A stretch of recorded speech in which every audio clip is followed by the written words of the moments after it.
Shalom Bapak Ibu Saudara yang dikasihi Tuhan. Seri pengajaran hari ini berjudul Eternal Life.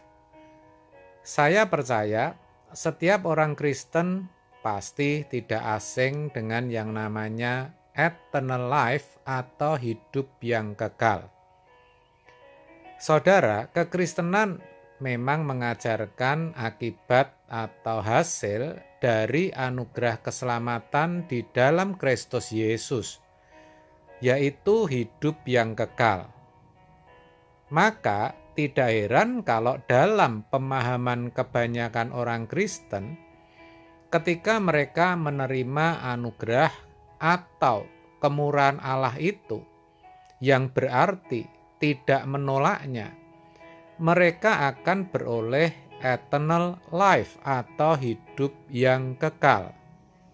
Sebaliknya, ketika seorang menolaknya, ia akan mendapatkan murka Allah atau kebinasaan kekal. Terkait akan hal itu, dikatakan dalam Roma 2 ayat 7 demikian, yaitu hidup kekal kepada mereka yang dengan tekun berbuat baik, mencari kemuliaan, kehormatan, dan ketidakbinasaan. Kalau kita renungkan ayat ini, ternyata hidup kekal itu akibat atau hasil akhir atau akibat final dari anugerah keselamatan atau kemurahan Allah itu sendiri. Gampangnya, hidup kekal itu berbicara buah keselamatan, di mana keselamatan itu sendiri harus diselesaikan terlebih dahulu dengan tanggung jawab. Orang yang telah menerima anugerah atau kemurahan Allah itu dikatakan harus tekun berbuat baik, mencari kemuliaan, kehormatan, dan ketidakbinasaan. Barulah bisa beroleh hidup yang kekal. Jadi, adalah merupakan pemahaman yang tidak tepat atau dangkal kalau ada orang Kristen yang berpikir setelah menerima Tuhan Yesus langsung beroleh hidup yang kekal. Bukan seperti itu. Tetapi dikatakan harus tekun berbuat baik. Kebaikan yang dilakukan ini pun harus baik dari sudut pandang Allah, bukan dalam penilaian manusia. Itu sama artinya orang percaya harus mau mencari kemuliaan dan kehormatan bagi Tuhan melalui hidupnya. Harus selalu mengupayakan perbuatan-perbuatan yang tidak membawanya kepada kebinasaan. Jadi, yang namanya eternal life atau hidup kekal itu harus diawali dengan perubahan kodrat dari kodrat dosa menjadi berkodrat ilahi. Ini yang jarang disadari, sehingga kebanyakan orang Kristen hidup dalam pasivitas karena berpikir sudah beroleh hidup yang kekal. Akibatnya, kita jumpai tidak sedikit yang memiliki standar moral yang rendah, bahkan yang lebih buruk dari kebanyakan orang. Padahal yang namanya kekristenan sesungguhnya mengajarkan agar seseorang memiliki moral yang agung seperti Kristus.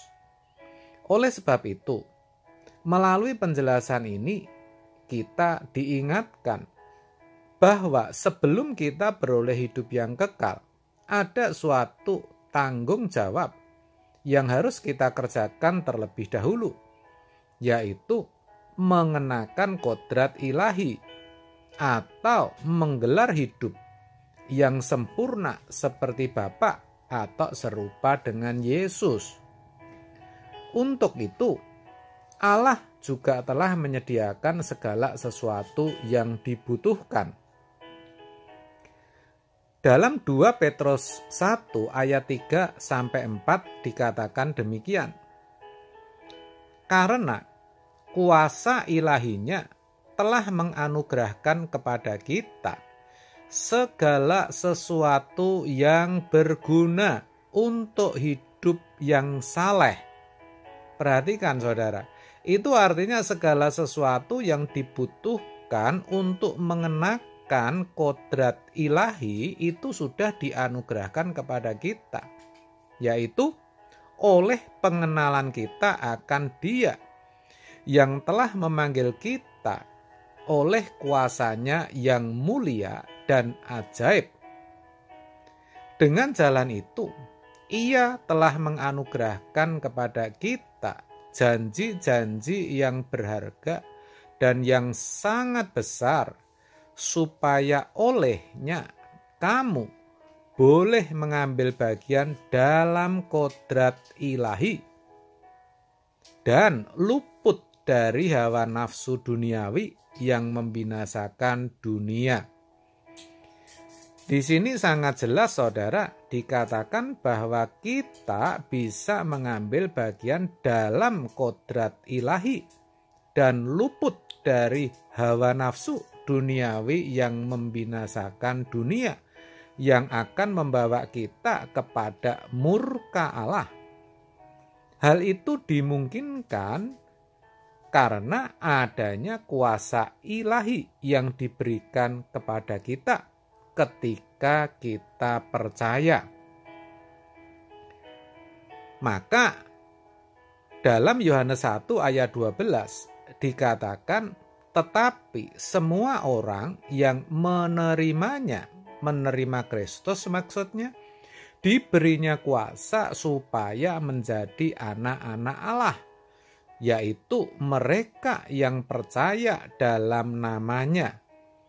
Diberi kuasa menjadi anak-anak Allah, itu sama artinya menjadi berkodrat ilahi.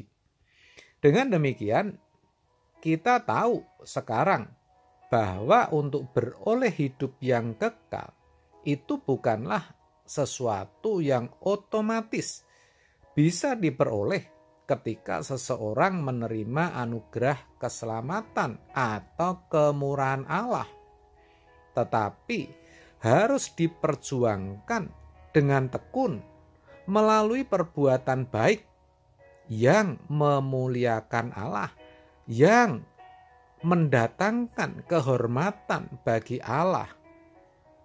Maka benarlah kalau dikatakan jika iman itu tidak disertai perbuatan, maka iman itu pada hakikatnya adalah mati. Yakobus 2 ayat 17.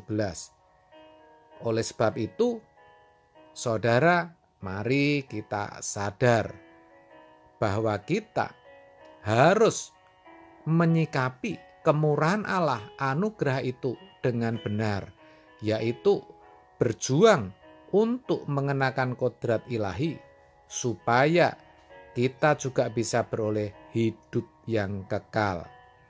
Amin. Tuhan Yesus memberkati.